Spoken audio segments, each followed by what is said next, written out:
Hey guys, welcome to today's video. Today we will be talking about stereo image with widening, how to get wide mixes, MS and all of that stuff. Let's do it.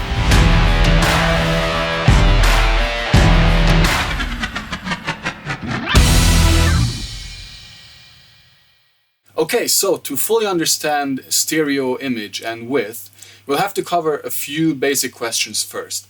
First, we'll talk about what is stereo in the first place? What does it mean? Second, we'll talk about what makes things sound more mono or stereo. Then we'll talk about what is MS, what is mid-side processing, what is it good for. Then we'll talk about how and why to use M&S compression or MS EQ and all of that sort of processing. And then finally we'll cover how to get your mix wider. Right off the bat, I want to say that I am not a fan of using these kind of phase manipulating M&S tricks, tools to get your mix wide, because I think that gives a false impression of width. It doesn't give you real width, and I think once you've covered the other points, you'll see why this is the case.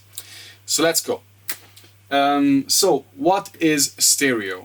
Stereo simply means, it comes from Greek or Latin, I think. It means spatial hearing. It means that God has given us, or whoever created us, has given us two ears, and because these two ears are like 20 centimeters apart, there is a difference in time from when sound arrives from this side, let's say, to this ear and this ear, even if it's a very short time difference. And there's a tonal difference because our head is in the middle. So because of these two attributes, we get a impression of spatial hearing. So we can tell where a sound is coming from. This was very useful, it's an evolutionary thing, of course. This was all developed so we can tell from where the tiger is coming to attack us and to eat us. This also means that for us to perceive something as stereo, there has to be a time or a tonal difference. In our studios, we have two speakers, okay? We have the left speaker and the right speaker. And when something comes out from only the left speaker, it will come to one ear with a little bit of bleed to the right, so hear it from that side. When it comes to the right speaker, then it comes to the right ear, so you'll hear it from that side, although again there's some bleed. And when it comes out of both speakers at the same volume, that is when something appears to be in the center, because that sound arises from the two sides identically to both of our ears, and therefore we'll hear it in the center, even though we don't have a speaker in the center in our studios, okay? So this is the very basic understanding of stereo. So if we want something left, we pan it left, it comes out of one speaker. If you want it right, we pan it right, it comes out of the right speaker. If you want it center, what we essentially want is for it to come out of both speakers at the same volume. And that's essentially what mono and stereo is and how panning works. With the pan knob, you basically just determine at what volume the sound will come out from one speaker or the other speaker or both. Because all of this, we have to ask ourselves what makes a sound mono or stereo. So as I briefly talked about earlier, for a sound to be not mono, narrow, but wide, it has to have differences between the left-right channels. Most basic example is when you put one electric guitar in the right side, then you copy-paste it and pan it over to the left. It will still seem like it's coming out of the middle. Why? Because you have not created differences between the left and the right channels. So if you want a big and wide guitar sound, then you have to double track that guitar. You have to have two different takes. Otherwise, it's just the same thing. So you need a little bit of timing differences and a little bit of pitch differences in this instance, okay? Because no matter what you do, if you play guitar, you will not be able to play it exactly the same way ever again. It's just impossible. Your guitar will be ever so slightly different in tuning, even if it's, microscopic. But there will be enough difference, even if it's two perfect takes, there will be enough difference for those guitars to appear left and right instead of the center. That's the most basic example of how to get a wide stereo image in your mixes. So then all of this raises the question, what is MS? What is mid-side processing? MS is essentially a different form in how to manipulate sound, because it's very complex, the science behind it, how you flip the phase and how you sum and how you take the difference between left and right. Doesn't matter, you can Google that.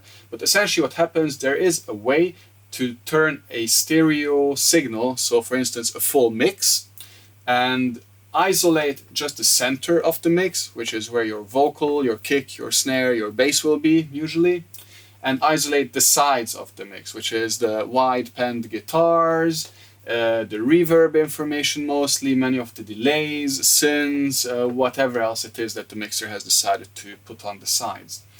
This is a very valuable tool, and the question is, of course, when should we start manipulating the mid and the side, and why and when should we use it? Personally, I think there is never, as good as never, a reason in why in mixing we should use MS techniques.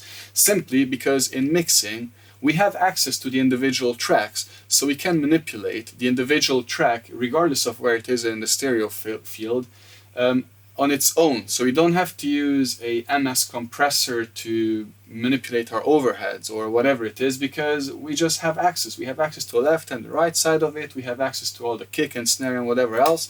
So we don't need to use MS processing. The only instance where I do use MS processing is when I master mixes that were sent to me as a stereo file. Of course, when I receive a stereo file, I only have access to the left and the right, so I cannot manipulate only what is panned to the left or the right. So I have to use some trickery, and this is where I would use MS EQing. So for instance, I'm sent a rock mix, and I hear that, okay, the rhythm guitars on the side are a bit thin. So what I do, I take an MS EQ and I boost the sides on this MS EQ, let's say 100 or 200 hertz, but only on the sides, and so these guitars will get a bit bigger without the kick and the bass in the middle to become muddy or too bassy. That's one instance. Another instance would be the lead vocal in the center is a bit too harsh, let's say. So then again I take my MS EQ, I will set it up to manipulate the mid, and I'll reduce that whatever 2, 3, 4 kilohertz harshness that I found in the vocal. Of course, this will also affect some other elements in the mix, most likely the snare or some cymbals probably, but it's just a side effect. So because it is so imprecise and you affect so many things, I would completely stay away from MS unless it's completely necessary and you really know what you're doing and why you're doing it. MS compression, I could count on one hand how many times I use an MS compressor. I think probably never, and I just honestly I don't see the reason why I would ever do that and what good it is for me. In mixing, again, I have access to the left, right and the center and all the individual elements in the mix. I don't really see a reason why I should use an MS compressor. When I master someone else's song, I don't know, maybe I want a little bit more punch on the kick, then I can see, okay, let's use an MS compressor and set it up in a way where it manipulates the kick, but then it will also manipulate my vocal and my snare and whatever else.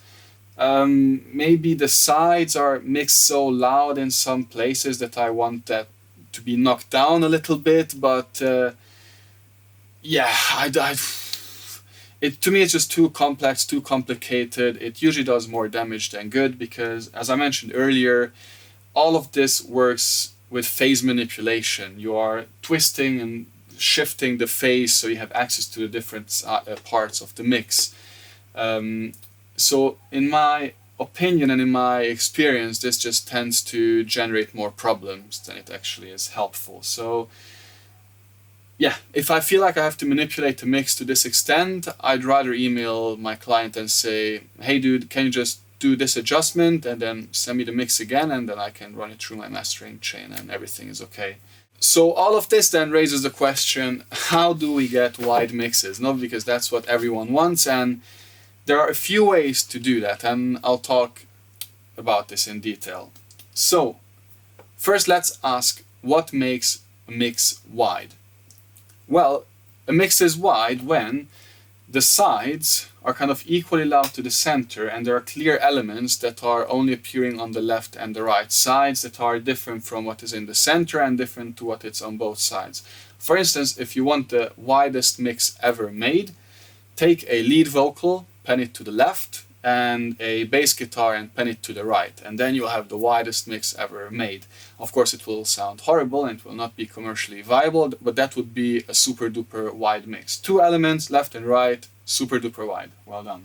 However, of course, this is not very feasible and this is not something we can do as mixers. So there are a few ways to create a wide mix and to give the impression of width. Here's a little homework for you. Listen to What's Her Name by Green Day, followed by Little Girl by Green Day. All of those mixes are super duper wide and super duper powerful. Why? Because the mixer, Chris Lord-Alge, God, used contrast to create the impression of width. And I think contrast is one of the most important aspects here. What he has done in these songs is that he made the beginning of a song super narrow, basically mono, and then when the chorus hits, it opens up and everything is suddenly massive and the guitars are left and right. So even though he only has the ability to pan 60 to left and 60 to right, or 100, whatever software he's using, or console, he managed to trick us into believing that the mix is bigger than life because the beginning of the mix was super narrow and then it opened up and became super big. So this is my number one method in creating width. Use contrast. Mix your verse narrow and mix your chorus super wide. Then turn the middle 8 into a small narrow thing again, and then the last chorus again wide, and it will seem like super duper big. Of course, there are more methods in how you can add more artificial width to your mixes, and I would like to show some of these in one of the mixes that I've made for a client. Okay, so here we have a mix by my good friend Jed. It's called Christmas in Siberia. Actually quite a funny song. And here I have used a similar technique, actually the same technique as Chris Lord-Alge used in both of the songs that I mentioned, What's Her Name and Little Girl, where I made the beginning super mono so that the following section appears super big. So let's have a little listen. Santa practically lives in this town. Such a winter wonderland, Siberia, and I never have to take all of my lights down.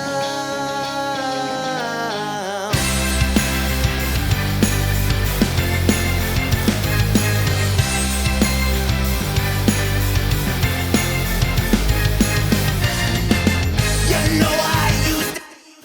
Okay, so as you can hear and see on the screen as well, we have a clean guitar in the center. We have some synth bells also in the center, although this is a stereo track, so it gives a little bit of width. And the lead vocal and a whispered backing vocal all in the center. So the beginning of the song is basically completely mono. Then we go to the heavy section where we have rhythm guitar 1 completely panned to the left, rhythm guitar 2 completely panned to the right,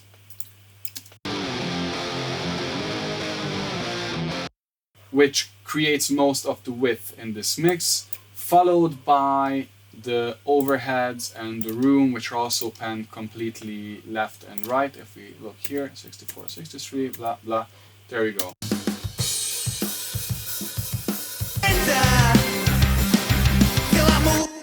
And together they give the impression of being super duper wide. Now in my mixing template, I have some additional tricks set up that create width in an artificial way. Let's have a look at those. I use them on synth pads, usually organs, these kind of instruments. And they are my most favorite ones. So I have a microshift from Soundtoys that I use a lot. You can learn more about how I set this up in the masterclasses that I do, but as some of you may know, this is a staple in my mixes. I have it always there, always ready to go.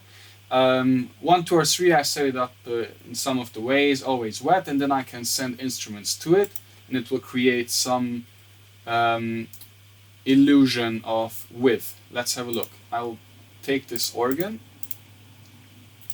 and send it to my microshift. So let's see without it.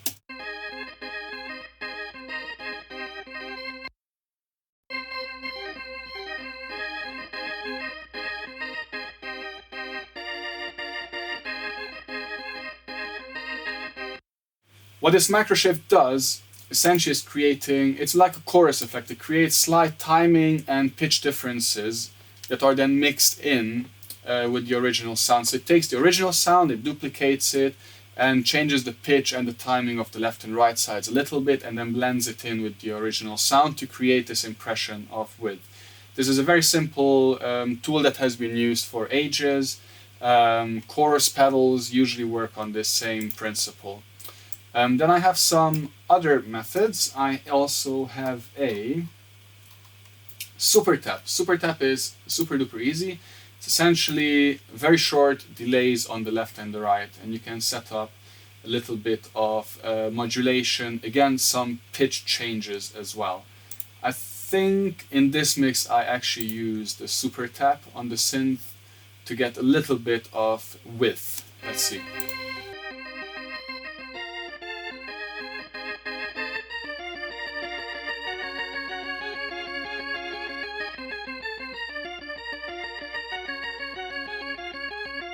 What I like about the super tap is that it gives you some width, some depth, without changing the face and with that the integrity of the sound. It's a very subtle thing, but I really like these subtle things to take instruments from here to here and from here to here, just to give a little bit of size to things. Again, I don't use these tools on every track. That would be the number one way on how to ruin your mix, to use any of these on every track.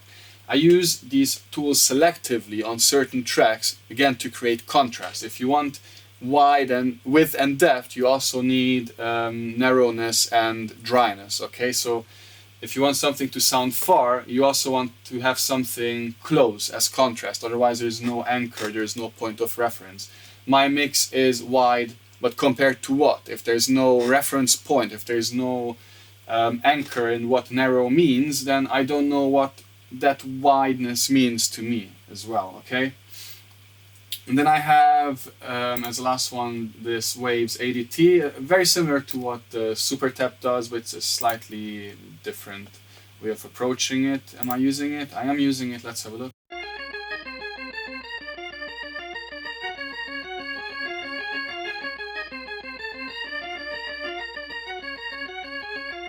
Again, this ADT, it's essentially an old tape machine where the heads that read the signal were shifted a little bit, so there's a time and pitch difference between the original and this blended in sound, and that's what creates width at the end of the day. I also like to use stereo echoes on my lead vocals because they create even more width. So what I have set up here in my mix template are, these are only my vocal effects here that I blend in. These are all on auxiliaries. I blend these in as I wish, as I feel. And as you can see, one of them is my Vox stereo. What this is, it is only a quarter reverb, a quarter delay with the stereo spread on. Again, what this does, it creates a slight timing difference between the left echo and the right echo. So instead of saying it comes out at 200 milliseconds here and 200 milliseconds here, which would essentially render it mono, it makes it, say, 192 milliseconds here and 202 milliseconds here. So there is a little bit of difference, so there is an audible stereo spread. Let's have a listen. Barrier, Santa practically lives in this town. Such a winter wonderland, Siberia, and I never have to take all of my lights down.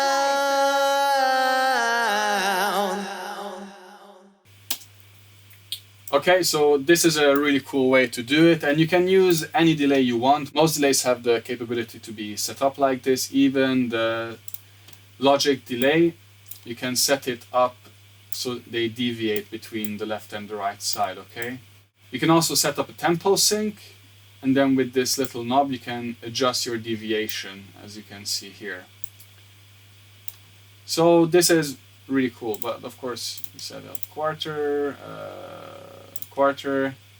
and then you can set up a deviation, a little bit of plus here, and a little bit of minus here. There we go. That would be your stereo delay. Same thing. Waste Christmas and Siberia. Santa practically. Let's see what happens if we do a little bit more. He lives in this town. Such a winter wonderland. There you go. Huge stereo delay. Sounds pretty cool. Another trick I use for a different reason though is I send my delay, so only the echoes, back into my vocal reverb, which is super duper cool. Land Siberia, and I never have to take all of my life. So this gives another layer of depth to my vocal. Play around with it, super cool thing. In this mix, this is quite a simple rock mix, so I kept things relatively simple. But there are a few other tricks that you can use. One is, for instance, if you have guitars on the left and guitars on the right, what you can do is you can set up a left reverb and a right reverb. What that will do is it will take your signal that is on the right, you apply some reverb on it that is also penned to the right or left, and it will move it even further, so it will create even bigger sense of scale and even bigger sense of width to your mixes. I use this a lot in some indie rock mixes. It's really cool. You can use it on synths, on organs, backing vocals, whatever you want. It's a really cool way to add extra width.